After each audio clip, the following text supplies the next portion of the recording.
Hey everybody, we're behind the scenes here sort of in the RCTV studio because this is a new sort of build series or vloggy sort of thing, or I don't know what we're going to be calling it, but we've got a bunch of stuff here. What's all this, I hear you asking?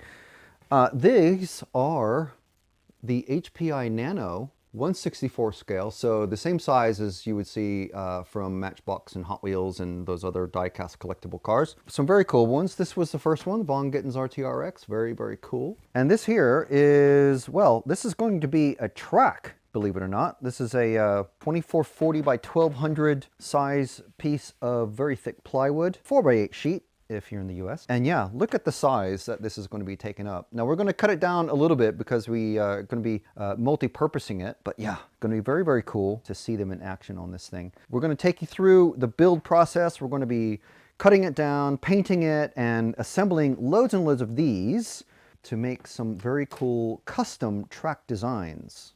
Now we're putting in a lot of effort to make a super custom racing track, but if you want an instant racing track, you can just get one of these from HPI.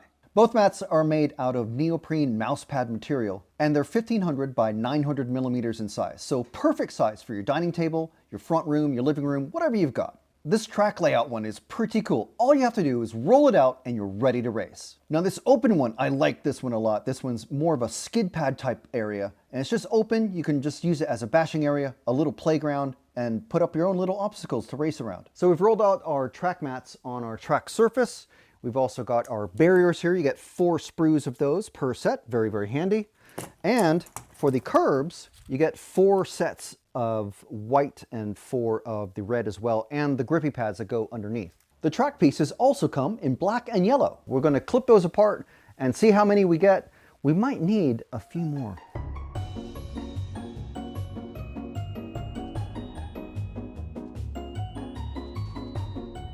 Okay, so we have our complete red and white curbing sets all clipped out. Let me tell you, these hobby scissors that you can get at model shops online or in person, very, very handy. They're called snips. You don't have to get this particular brand. Lots of brands have them. These are super, super handy. They prevent the little bits of flashing and little nubs of plastic that end up remaining on if you just twist the pieces off the sprues. And so the next thing we're going to do is put these on. Probably quicker to actually put these on while they're still attached to the sprue, but it's fine. All you have to do is find the little matching jigsaw sort of pieces and just attach them. And these are nice and grippy little silicone pads that should hold the pieces in place once you place them on the track.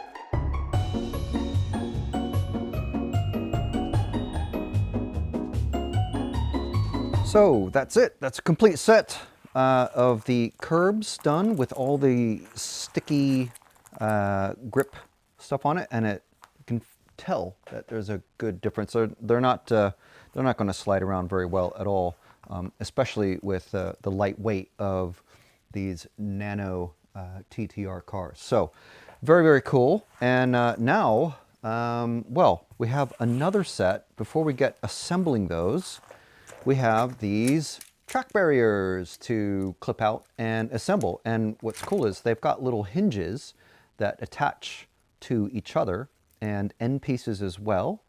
So you can they make a little bit of a curve, not quite as much as the curbs themselves, but yeah. So let's get clipping to those and assemble a few of those just so you can see what they look like. So with all the track barriers clipped out, we can just assemble a few of them so you can see, get an idea of how they go together. Very, very simple. You just put that piece there inside that hole there, and there you go. So we'll get more of those built up just in various random lengths, just so we can place them around the track once we have the curbs built.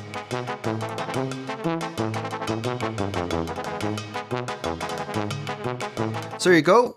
We built a bunch of these walls, and again, they're quite flexible, and you can, just like the curbs, you can use little nails or pins to hold them in place if you want to make it a little bit more semi-permanent. Now let's build a few of these curbs. So these should be quite fun.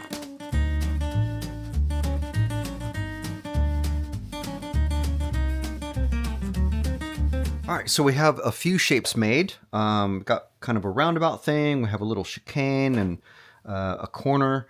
What's cool about these actually is that you can't tell maybe from first looking, but you see these little gaps here between the curved bits. You can actually change the angle of a corner on the fly. So you can make it kind of shallow or you make it a little bit more acute. That's a 90-degree corner. And obviously that corner isn't as sharp as the actual 90-degree piece. So you can make like a proper little square box like this. Had to do a little pentagon shape as well, just to demonstrate how tight you can make the corners. So pretty cool. And we'll crack on and make a few more little racing track shapes.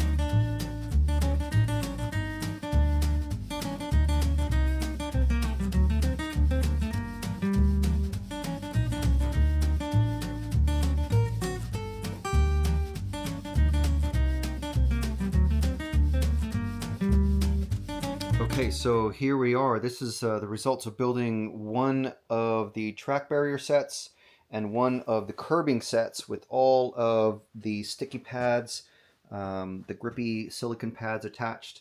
And yeah, it looks pretty cool.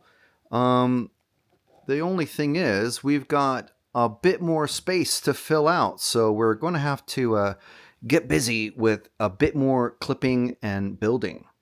All right, so luckily we have a few more sets to build. Look at all these. We have tons and tons of the curbing pieces, and of course, plenty more of the track barriers to build. And actually, that's just half the stuff that we've got.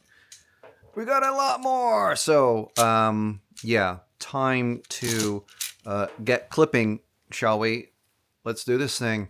So as you can see, I'm separating out the pieces that are coming off of the curbing sprues into the various shapes that they are. So just to make it easier to find. And you know, when I'm done, these can easily be put into baggies or a parts box or something like that, just to keep them semi-organized. Okay, that is it for all the red pieces we've got. Now we've got all these to cut out.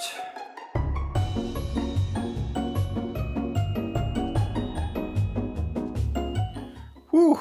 Okay, that is the last sprue of curbs done. Now, there's just these and these. Really glad I have these modeling snips.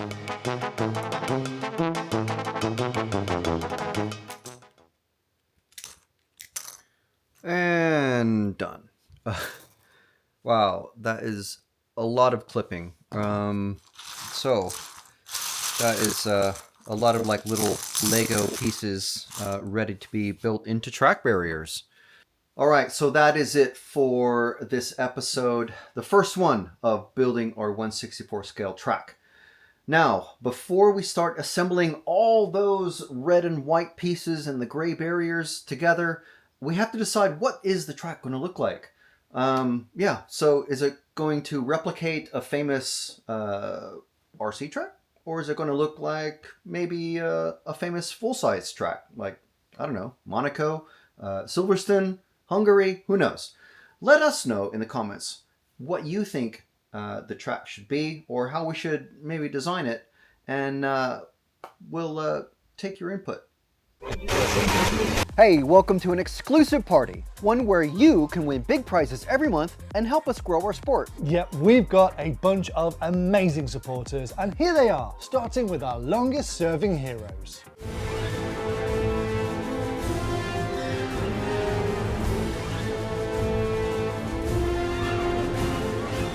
If you love what we do and want to support us, join the heroes. Yeah, you'll love the access to member-only content like RC Autopsy, 25 years of touring car, and exclusive champion podcast interviews, and more. You'll also get discounts on RCTV merchandise from rcracingtv.com and live broadcast benefits too.